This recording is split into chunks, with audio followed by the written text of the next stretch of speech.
우리 여호수아를 보는 방법이 세 가지가 있습니다. 하나는 언약의 성취라는 관점에서 볼 수가 있습니다.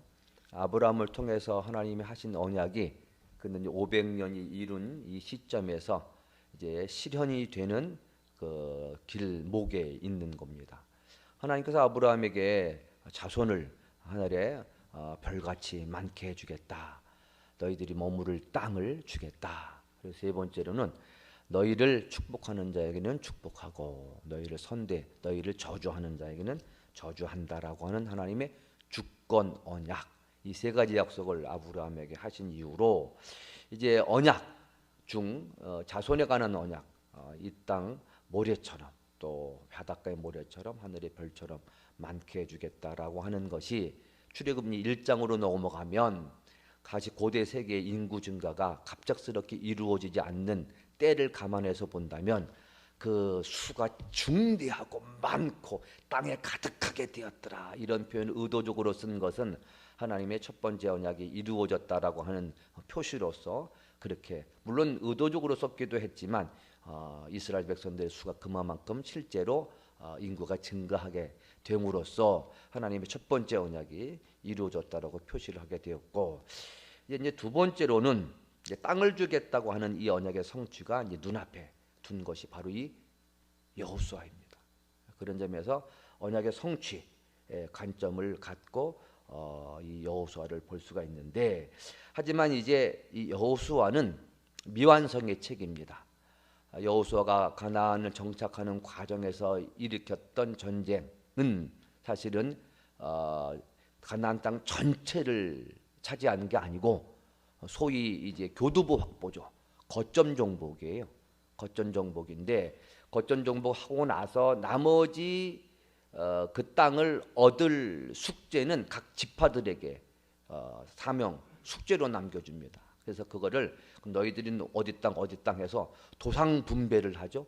그거 이제 13장부터 나오는데, 그래서 여호수아는 완전 정복이 아니고 미완성의 책인데다가 거점 정복, 교두보 확보와 그 다음에 교두보 확보한 다음에 그것을 각 지파들의 숙제를 내주는 장면, 즉 지도상으로 분배를 해서 이 분배된 이 땅을 너희들이 힘으로 차지해라 하고 이제 파송하는 장면입니다. 그래서 여호수아는 미완성인데 결국 미완성으로 끝나죠. 그들은 이미 가나안 족속과 언약을 하고 혼인도 하고 그렇습니다. 두 번째로는 이제 출애굽 제 1세대의 실패로 돌아간 것에 대하여 출애굽 제 2세대 세컨 제너레이션이죠. 2세대인 여호수아 당대의 사람들, 즉 이스라엘 출애굽할 당시의 1세대는 광야 40년 동안 다 죽고, 그 당시에 20세 미만이었던 아이들이나 혹은 40년 동안 광야 생활하면서 낳았던 자식들, 그들이 이제 2세들인데 그들이 이제 가나안 땅 들어가기 초입 부분에 있는 겁니다. 그러다 보니 하나님께서는 이들로 하여금 출애굽 제1세대가 경험했던 바를 다시 재현을 시킵니다. 그래서 출애굽 1세대가 경험하지 못했던 홍해 도하를 대신해서 요단강을 믿음으로 건너게 하는 사건을 재현케 하고, 그리고 출애굽 제1세대가 가데스 바네아에서 정탐꾼을 보냈던 일의 실패를 경험 삼아 이제 다시 여리고성을 앞에 두고 정탐꾼을 보내는 것을 재현시킵니다. 그리고 이제 세 번째로는 이거는 굉장히 신학적으로 중요한 문제인데, 이게 이제 야훼 전쟁이라고 그래. 야훼 is warrior 이렇게 표현하기도 하고, 혹은 holy war라고 하기도 해요. 근데 이 관점에서 또 여호수아를 살펴볼 수가 있습니다. 야훼 전쟁, 홀리 워 같은 경우에는 거의 대부분이 이제 물론 그것에 대한 의의나 이런 관점은 성경 두루두루 나와 있지만 실제로 홀리 워가 이루어지는 장면의 대부분은 여호수아에 집중이 되어 있습니다. 그런데 이제 홀리 워라고 하는 이 말의 의미, 이 야훼 전쟁 혹은 여호와는 나의 전사이시다, 뭐 이 말의 이제 근본적 컨셉이 뭐냐 하면 이 전쟁의 주체가 누구냐라는 것을 묻는 거예요. 이 전쟁을 누가 이끄시냐? 이 전쟁을 승리케 하시는 분이 누구시냐? 이것을 묻고 대답하는 과정이 홀리워의 컨셉이에요. 개념이에요. 그래서 이 전쟁의 주체는 여호와시고 또 이 전쟁을 승리로 이끌게, 승리를 주냐 마냐를 결정하시는 분이 여호와이시고, 그러므로 여호와가 주도하는 전쟁인 거로 군사인 너희들, 하나님의 백성들이 취할 자세가 어떠해야 하느냐, 이것을 이제 바라보게 하는 것이 홀리워예요. 근데 여기에서 여호수아에서 그 부분이 많이 등장을 합니다. 그래서 이 주제를 최초로 다룬 사람이 누구냐면 독일 이제 이문신 목사님도 간혹 이제 그 사람 얘기를 간혹이 아니라 자주 하시죠. 독일 최고의 학자죠. 폰 라드가 논문을 썼는데 그 논문이 굉장히 오래전에 나왔어요. 오래전에 나왔지만 그 논문을 최초로 이 여호와진 홀리워에 대해서 쓴 논문을 각자 독일 사람이라서 쓴 것인지 한국 사람 참 이해하기 힘들어요. 영어로 번역한 것을 다시 한국말로 번역하고, 독일어 자체는 이해도 안 되고 그것을 독일어를 영어로 번역하는 과정에서 그 사람도 너무 어려워서 대부분의 독일어 번역을 영어로 번역하는 과정에서 의역이 돼요. 그래서 더 대부분 의역이래요. 그게 그 영어 의역된 것을 한국말로 번역한 책도 사실 어려워요. 내용이 되게 어려워. 독일 사람들 참 책을 어렵게 보니 우리가 잘 못 따라, 학적으로 못 따라가는 것 같아요. 그 사람이 아주 몇 가지 뭐 선지서에서 일어난 홀리워, 무슨 홀리워에서 쭉 논문을 썼어요. 그래서 굉장히 아주 귀한 책입니다. 그래서 거기에 보면, 그 책에서 보면 하나님의 전쟁, 여호와 전쟁, 야훼 전쟁이 어떻게 일어나고 그 최초의 출정 시기 때 어떤 일이 일어나고 어떤 결과가 일어나는지에 대해서가 자세하게 연구가 잘 되어 있고, 특별히 야훼 전쟁의 10집 레벨, 즉 이 삶의 정황이 뭐냐. 그래서 이게 오늘도 우리가 잠깐 살펴볼 것인데, 단지 이게 영적 전쟁이냐? 그렇지 않아요. 우리 삶의 정황과 밀접하게 관련이 되어 있어서 단지 그것을 교회 안에서만 혹은 영적인 세계에서, 영적인 영역에서만 일어나는 일로 착각했다가는 그 중요한 내용을 놓치고 말죠. 그래서 일단 이 두 번째는 여호수아 볼 때 홀리워, 야훼 전쟁의 관점에서 이 부분을 살펴볼 수가 있는 것, 세 번째 살펴볼 수가 있는 겁니다. 그래서 이때 야훼 전쟁은 이제 폰라드는 그렇게 얘기를 해요. 제국주의적인 침략 전쟁이 아니라 항상 야훼, 여호와께서는 이스라엘에게 생존권을 부여하기 위해서, 생존 장소를 확보하기 위해서 벌인 전쟁이어서 수비전 성격이 강하다. 그래서 이제 가나안, 보통은 대개는 그렇게 얘기해. 가나안 정복 전쟁이라고 얘기를 해요. 근데 정복 전쟁 그러면 부정적 의미를 심어줘요.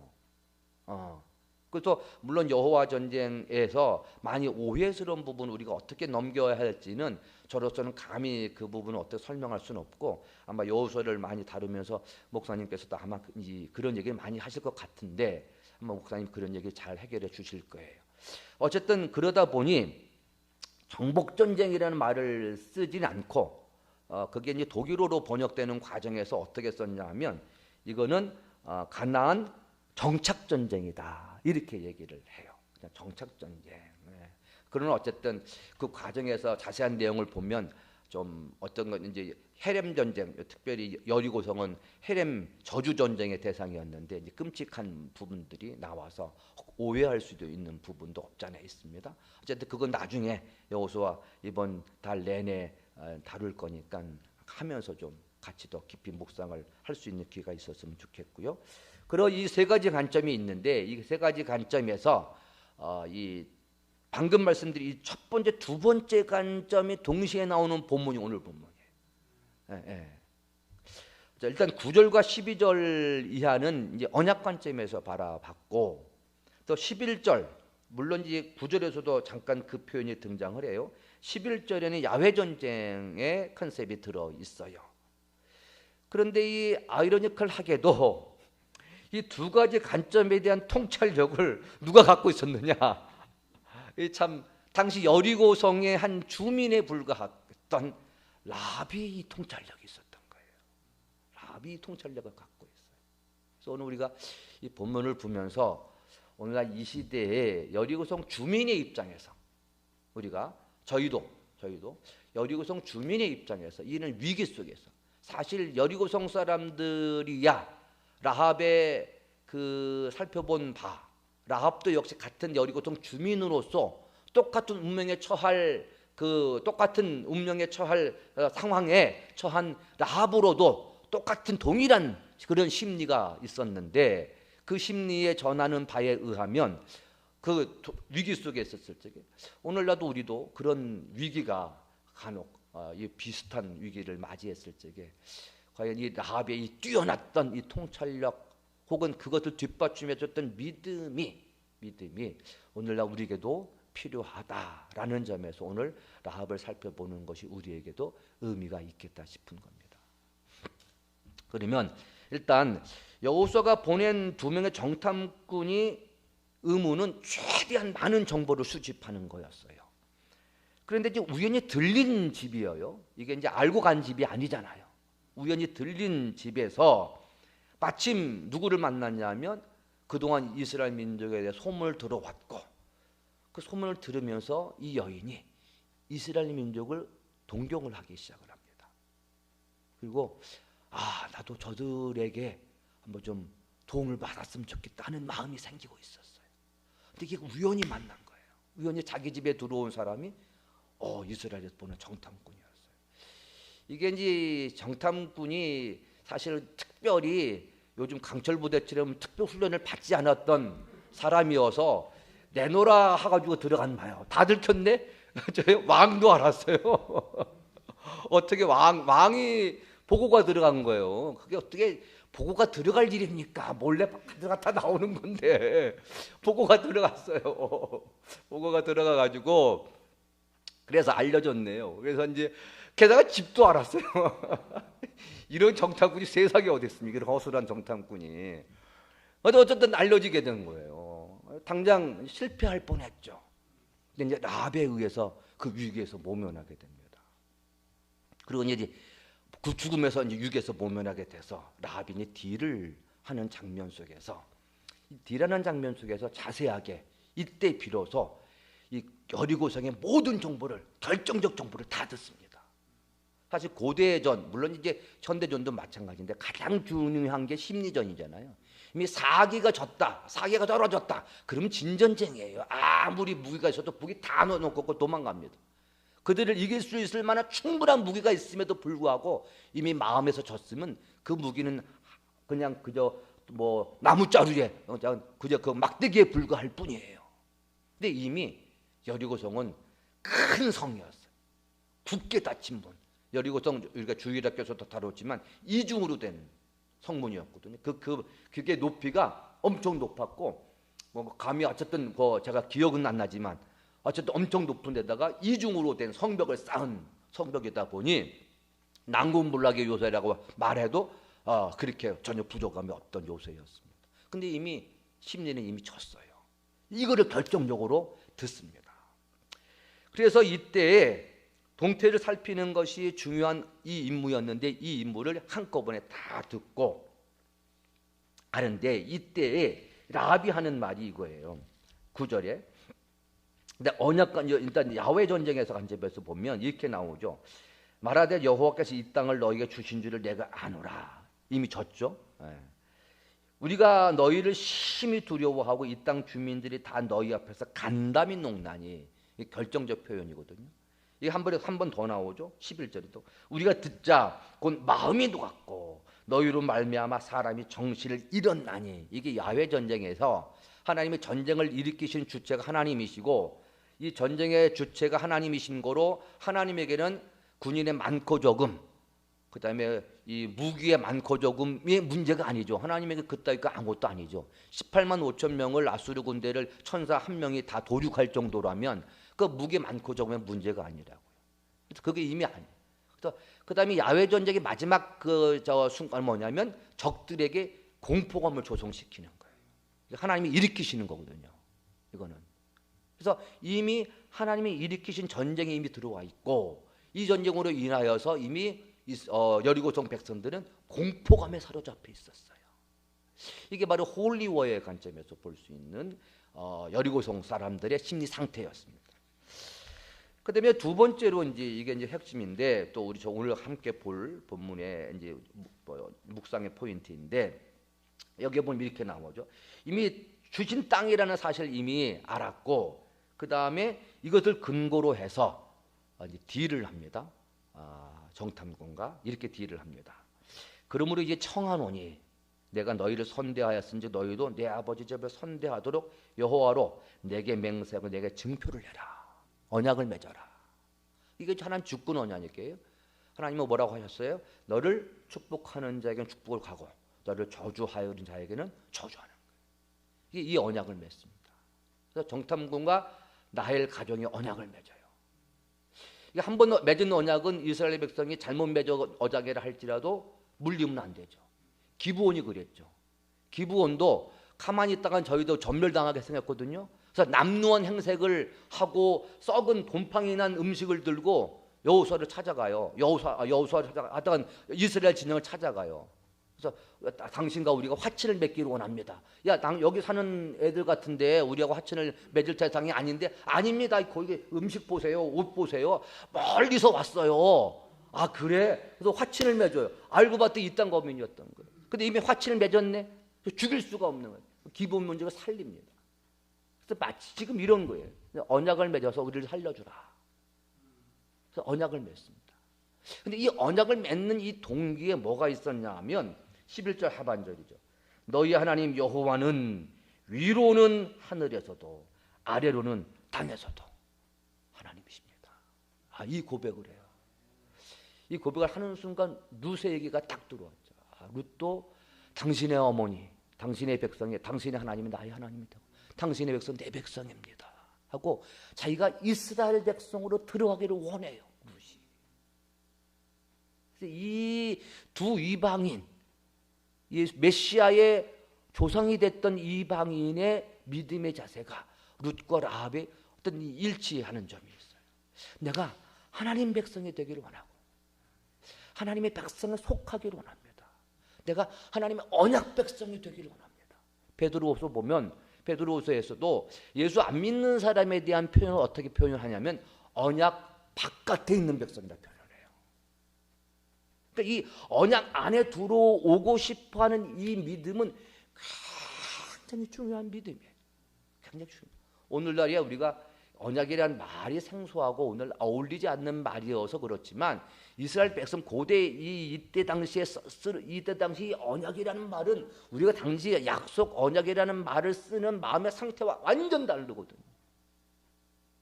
이랬을 때 이 라합의 이 마음, 결국 라합의 가족이 구원을 받는 결정적 동기가 될 뿐만이 아니고 그리고 여리고성을 물리치는 결정적 동기가 되고, 더 나아가서 이 라합의 이 자세는 옛날 가데스 바네아에서 실패했던 12명의 정탐꾼을 보내고 나서 들었던 그 얘기로 이스라엘의 전염병처럼 퍼지잖아요. 10명의 보고가. 야, 우리는 죽습니다. 큰일 납니다. 근데 백성들 전체가 그 자리에서 밤새면서 데모를 하잖아요. 그런데 그때 당시는 그들이 적각꿀이 흐르는 땅이라는 사실은 알았으면서도 저들 보기에 우리가 메뚜기 같았다 그랬는데 이렇게 보고를 했단 말이에요.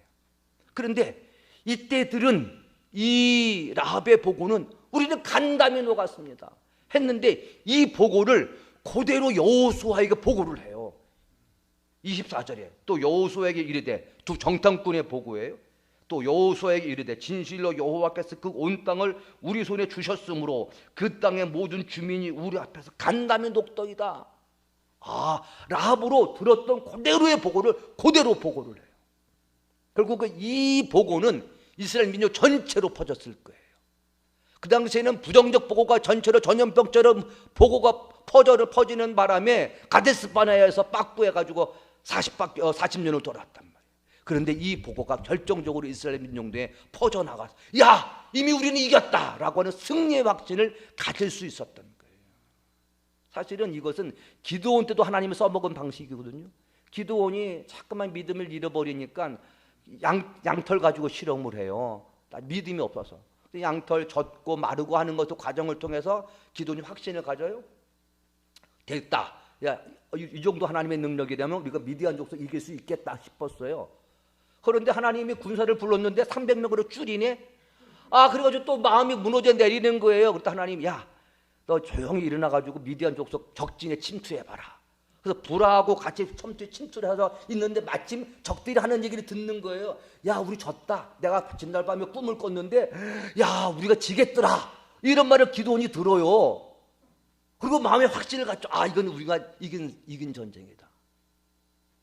이게 전달돼서 기도원도 두 번이나 첫 번째 그 마음의 확신을 가졌던 그 마음이 두 번째 그 얘기를 듣고 와가지고 확신을 갖고 300명 가지고 전투를 벌인다. 라합 한 사람이 끼친 영향력이 대단한 거예요. 이거는 자신뿐만이 아니고 이스라엘 민족 내에 퍼스트 제너레이션 때는 그 보고를 듣고 줬단 말이에요. 그들이 실패를 했단 말이에요. 근데 라합의 이 전한 이 얘기를 통해서 들려진 이 보고는 이스라엘 민족의 결정적 승리를 가져온 거예요. 오늘날 이 시대에 가장 중요한 것이 무엇이냐? 가장 중요한 것이 무엇이냐? 숫자냐? 무언가 많고 뭔가 많이 알고. 하나님의 방식이 뭐였어요? 없는 자를 들어서 있는 자를 부끄럽게 하시는 거예요. 무식한 자를 들어서 유식한 자를 부끄럽게 하시는 거예요. 연약한 자를 들어서 강한 자를 부끄럽게 하시는 것이 하나님이 베푸시는 능력의 방식이에요. 왜요? 그 방식을 통해서 비로소 하나님의 영광을 받으시기 때문에. 하나님이 왜 이스라엘 민족을 택했어요? 하나님이 이스라엘 민족을 택하시는 목적이 나와요. 얼마 전에 봤는데 뭐냐면, 야, 너희가 강해, 너희는 목이고 둔 백성이야. 너희가 의로워서 가난을 치는 게 아니야. 너희는 목이고 둔 백성이야. 너 자신 스스로 내가 너를 통해서 가난을 정복해야 하고 뭐를 한다고 교만하지 마. 너희는 목이고 둔 백성이야. 이 일을 주장하는 건 나지 너희들이 아니야. 이렇게 얘기를 하시고, 하나님은 끊임없이 그 얘기를 하셔요. 근데 우리는 끊임없이 어떤 생각을 해요? 뭔가 많이 있어야 되고, 뭔가 많이 가져야 되고, 뭔가 힘이 세져야 되고, 강해져야 한다는 생각을 늘 가지고 있어요. 뭔가 많이 배워야 되고, 뭔가 많이 알아야 된다는 생각을 하고 있어요. 이게 얼마만큼 우리가 하나님의 생각과 역행하는 길인지는 몰라요. 이 부분에 대해서 우리가 참 생각할 게 참 많아요. 작은 그 당시에 라합이라고 하는 존재는 아마 그 여리고성에서조차도 따돌림 받는 사람이었을 수도 있지만, 그 사람의 입술을 통해서 결정적 승리의 자신감을 갖게 하고 승리를 이끌었다는 사실을 생각해 본다면, 오늘날 이 시대에 무엇이 필요한가? 바로 그 필요한 그것을 갖고 있는 그 한 사람이 내가 되었으면 좋겠다. 우리가 되었으면 좋겠다. 그랬을 때 우리는 일당백의 일을 감당할 수 있겠다. 우리 교회도 마찬가지고, 또 많은 코로나로 인하여서 이것저것 많은 교회들이 힘들어하고 있는데, 그 힘들어서 우리는 교회를 할 수 없냐? 이때부터 우리는 더 잘못돼 가는 거죠. 그렇죠? 더 잘못돼 가는 거예요. 이럴 때일수록 하나님은 우리 연약한 우리 교회를 통해서 하나님이 하실 때 더 하나님이 돋보이시지 않겠습니까? 그 믿음을 가지고 오늘 우리에게 주어진 정말 연약하고 정말 무언가 전혀 할 수 없는 속수무책인 상황에서 하나님이 하신다라고 하는 이 믿음을 특별히 가질 때가 바로 이때가 아닌가 싶습니다. 더욱더 우리가 믿음으로 이 시기의 위기를 극복해 나가는 저희, 그리고 우리 모두, 그리고 우리 교회가 되셨으면 좋겠습니다. 기도하겠습니다. 거룩하신 하나님 아버지, 감사합니다. 하나님, 오늘 라합의 이 자세, 이 믿음을 보면서 라합 한 사람의 가졌던 이 믿음이 오늘 우리들의 믿음이 되기를 원합니다. 하나님은 분명코 작은 자를 들어서 큰 자를 부끄럽게 하시는 역사를 일으키시는 분이십니다. 없는 자를 들어서 있는 자를 부끄럽게 하시는 역사를 일으키시는 방식이 하나님의 역사 방식입니다.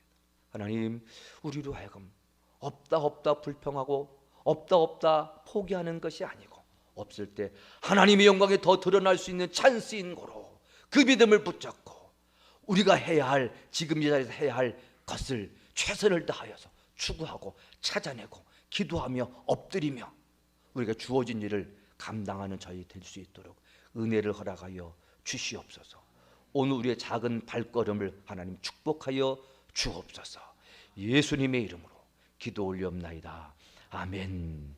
하늘에 계신 우리 아버지여, 이름이 거룩히 여김을 받으시오며 나라의 임하옵시며 뜻이 하늘에서 이루어진 것 같이 땅에서도 이루어지이다. 오늘날 우리에게 일용할 양식을 주옵시고 우리가 우리에게 죄 지은 자를 사하여 준 것 같이 우리의 죄를 사하여 주옵시고 우리를 시험에 들게 하지 마옵시고 다만 악에서 구하옵소서. 대개 나라와 권세와 영광이 아버지께 영원히 있사옵나이다. 아멘.